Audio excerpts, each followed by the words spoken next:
तो हमने अपनी पिछली कुछ वीडियोस में आपको बताया था कि अपने आपको कैसे प्रिपेयर कर सकते हैं अपनी होम कंट्री में रह के कनाडा के लिए, अपनी यहाँ की जर्नी के लिए।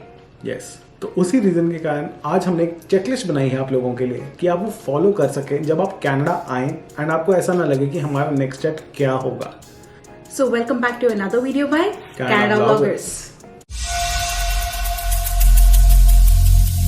तो जब आप कनाडा फर्स्ट टाइम लैंड करते हैं एयरपोर्ट पे तो आपको बोला जाता है कि एक सिन नंबर आपको चाहिए। सिन नंबर की फुल फॉर्म होती है सोशल इंश्योरेंस नंबर, और ये एयरपोर्ट पे बहुत इजीली मिल जाता है। पर आजकल कोविड की वजह से वो एयरपोर्ट पे नहीं मिल रहा, तो उसके लिए आप ऑनलाइन अप्लाई कर सकते हैं या बाय मेल भी अप्लाई कर सकते हैं। It's a very simple process और विद इन 20 to 25 डेज आपका सिन नंबर आपको मिल जाता है। यस तो जो लोग यहाँ पे आके ऑनलाइन अप्लाई कर रहे हैं सिन नंबर के लिए, उनको एक चीज ध्यान में जरूर रखनी है कि उनका प्रूफ ऑफ एड्रेस उनके पास हो। अगर आपके पास प्रूफ ऑफ एड्रेस नहीं है तो वो रिजेक्ट भी कर सकते हैं आपकी एप्लीकेशन। सो मेक श्योर कि आपके पास प्रूफ ऑफ एड्रेस हो। इसी वजह से मैं आपको कहना चाहूंगी अपना बैंक अकाउंट पहले खुलवाइए before applying for your SIN number. तो हम इतना कॉन्फिडेंटली इसलिए बोल पा रहे हैं क्योंकि किसी नोन के साथ हमारे हो चुका है एंड उसको बहुत सारी प्रॉब्लम्स आई थी जब उसको सिन नंबर अप्लाई करना था।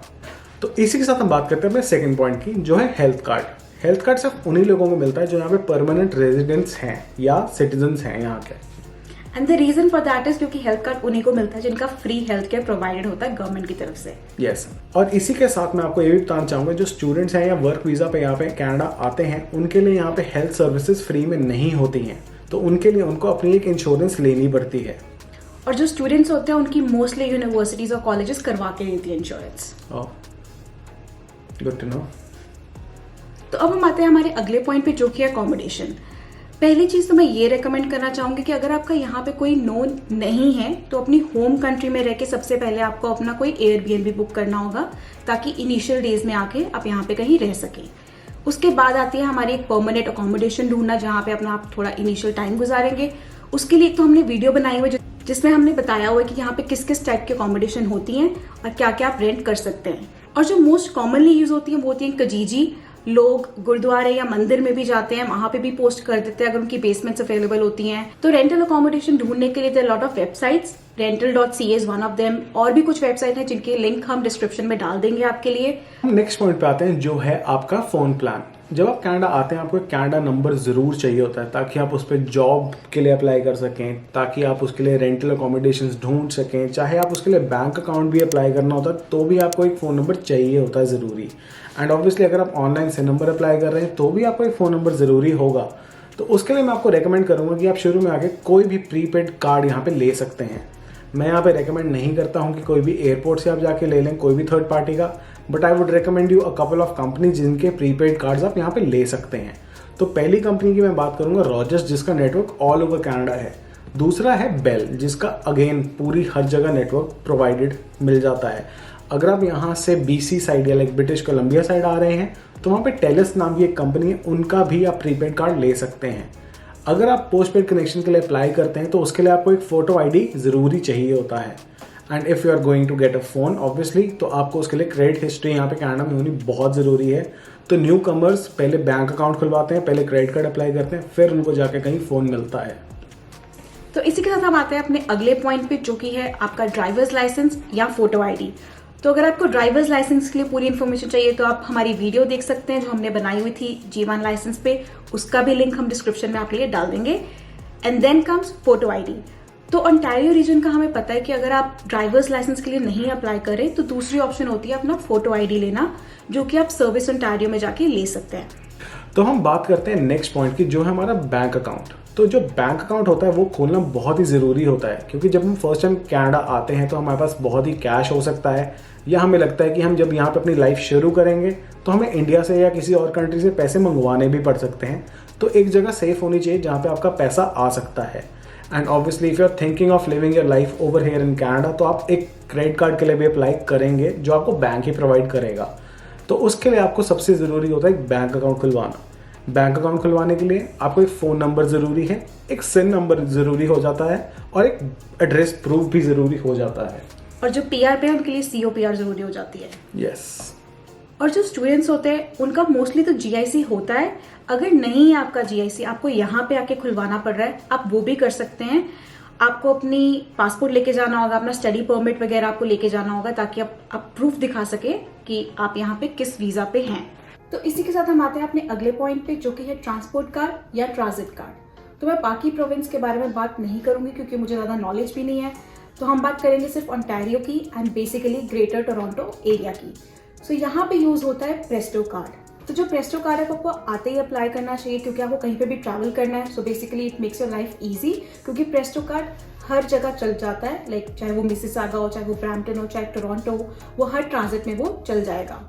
और एक चीज़ और मैं यहाँ पे ऐड करना चाहूँगी, प्रेस्टो का बहुत फ़ायदा होता है क्योंकि after certain number of transits आपकी वो कॉस्ट थोड़ी कम हो जाती है आपको, और स्टूडेंट्स को भी क्या होता है, स्टूडेंट्स को आई थिंक एक्स्ट्रा डिस्काउंट मिलता है क्योंकि स्टूडेंट्स हैं तो उनके लिए प्रेस्टो की जो राइड्स होती हैं वो सस्ती पड़ती हैं as compare to other people. Yes that's correct. तो नेक्स्ट पॉइंट की हम बात करते हैं which is connect with your community.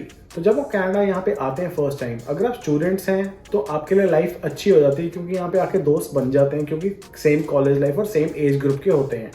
पर जब आप परमानेंट रेजिडेंस पे यहाँ पे आते हैं या आप यहाँ पे वर्क वीज़ा पे भी आते हैं तो यहाँ पे लाइफ थोड़ी मुश्किल हो जाती है because you are more concentrating towards your life. तो उस रीज़न के कारण यहाँ पे आपके ज़्यादा दोस्त यार नहीं बन पाते हैं। तो उसके लिए हम रेकमेंड करते हैं कि बहुत सारे फेसबुक पेजेस हैं यहाँ पे जो आप फॉलो कर सकते हैं, जो आप लाइक कर सकते हैं ताकि आप उस कम्युनिटी में ज्वाइन हो सकें। या आप यहाँ पे सेटलमेंट ऑर्गेनाइजेशंस होती हैं जिनको हम सेटलमेंट ऑफिसर्स बोलते हैं, उनके साथ भी कनेक्ट कर सकते हैं। अगर आप उस ऑर्गेनाइजेशन में जाएंगे तो you will meet people of same background क्योंकि वो भी यहाँ पे वर्क परमिट पे या PR पे आएंगे and they will be also doing their search of job या यहाँ पे कैसे सेटल होना है। तो एक वो सिंपल आपकी एक कनेक्शन शुरू से बन सकता है, आप अपने फ्रेंड्स बना सकते हैं शुरू से। Yes and that will also help with your life आगे कि आपको पता लगता है कि आपने अगला डिसीजन क्या लेना है, कि लोग क्या ले रहे हैं, गाड़ी कैसे लेनी है, बैंक्स में कौन से बेस्ट ऑफर्स पे क्रेडिट कार्ड मिल रहा है, या बच्चे कौन से स्कूल में जाने चाहिए जो कि बहुत इंपॉर्टेंट है। और ये जॉब में रेफरेंसेस भी बहुत सारे लोग ऐसे ही लेके देते हैं। सो अब हम आते हैं हमारे अगले पॉइंट पे जो कि है फैमिली डॉक्टर्स। ये बेसिकली सिर्फ परमानेंट रेजिडेंस वालों के लिए ज्यादा एप्लीकेबल होगा, जो वर्क परमिट पे है या स्टडी परमिट पे उनके लिए ज्यादा एप्लीकेबल नहीं होगा। तो जब आप यहाँ पे आते हैं अपना फैमिली डॉक्टर ढूंढना शुरू कर दीजिए क्योंकि कई बार काफी टाइम लग जाता है क्योंकि कई बार डॉक्टर्स एक्सेप्ट नहीं कर रहे होते नए पेशेंट्स। एंड जैसे हमने अपनी पुरानी वीडियोस में भी बताया हुआ है कि फैमिली डॉक्टर होना बहुत जरूरी होता है। आपको अगर एक डिटेल्ड वीडियो देखनी है कि क्यों जरूरी होता है, आप वो वीडियो देख सकते हैं, पर make sure that you start searching for a family doctor because उसका भी प्रोसेस होता है, आपको फॉर्म वगैरह फिल करना होता है कि we want this person as a family doctor. तो अब हम आते हैं हमारे अगले पॉइंट पे जो कि है आपके बच्चों के लिए बेसिकली। तो अगर आपके बच्चे आपके साथ आ रहे हैं तो ऑब्वियसली उनकी पढ़ाई भी जरूरी है। सो मेक श्योर कि आते ही आप उनको स्कूल में इनरोल करें। उसके लिए कुछ रिक्वायरमेंट्स होती है लाइक प्रूफ ऑफ एड्रेस, उनका बर्थ सर्टिफिकेट, अगर वो पहले ही अपनी होम कंट्री में पढ़ रहे थे तो अपनी पुरानी मार्कशीट्स वगैरह। अगर आपको लगता है कि आप खुद नहीं कर पाएंगे and you need some support तो आप सेटलमेंट सर्विसेज वगैरह के पास भी जा सकते हैं, they can help you with that. So इसी के साथ हम लास्ट पॉइंट की बात करते हैं कि आप यहाँ पे अपनी जॉब कैसे ढूंढ सकते हैं। इसके बारे में हमने अपनी पिछली वीडियोस में भी बात कर रखी है कि आप अपनी जॉब कैसे ढूंढ सकते हैं और कैसे आपको आगे अपने स्टेप्स लेने चाहिए। तो हम एक बहुत ही इंपॉर्टेंट पॉइंट पे यहाँ पे फोकस करना चाहते हैं कि आप अपना CV यहाँ पे कनाडा के हिसाब से बनाएं, कि अपना जैसे कि कनाडा मार्केट है वैसे ही अपना CV बनाएं। तो यहाँ पे 3 to 4 पेजेस वाला आपका CV चलता है जो ज़्यादा चलता है। एंड उसके साथ आपका लिंक्डइन पे अकाउंट होना बहुत ज़रूरी है जहाँ पे आप अपने कनेक्शंस बना सकते हैं, अपने कम्युनिटी वाले लोगों से भी मिल सकते हैं ताकि वो आपको रेफर कर सकें किसी जॉब के लिए। तो यहाँ पे मैं इंटरनेशनल स्टूडेंट्स के लिए ऐड करना चाहूँगी कि आप अपने स्टूडेंट सर्विसेज डिपार्टमेंट जो आपके कॉलेज में या यूनिवर्सिटी में होगा उनके साथ ज़रूर कनेक्ट करिए क्योंकि उनके पास पार्ट टाइम अपॉर्चुनिटीज़ की लिस्ट होती है कि जहाँ पे स्टूडेंट्स पार्ट टाइम जॉब कर सकते हैं। कई बार ऑन कैंपस अपॉर्चुनिटीज़ भी अवेलेबल होती हैं, so you can utilize that as well. सच में गुड। तो ये थी हमारी चेकलिस्ट जो हमने आप लोगों के लिए प्रिपेयर करी थी ताकि जब आप कनाडा आएं आपको ऐसा ना लगे कि हमें पता ही नहीं कि हमने अगला स्टेप क्या लेना है। और अगर हमने कोई पॉइंट छोड़ दिया हो तो please add in the comment section क्योंकि उससे काफी लोगों को हेल्प हो सकती है। यस एंड इसी के साथ हम वीडियो का एंड करते हैं। अगर आपको वीडियो अच्छी लगी हो प्लीज प्लीज प्लीज लाइक करें, शेयर करें, सब्सक्राइब करें and obviously tell us in the comment section that how can we improve और like how we can help other people. Bye for now.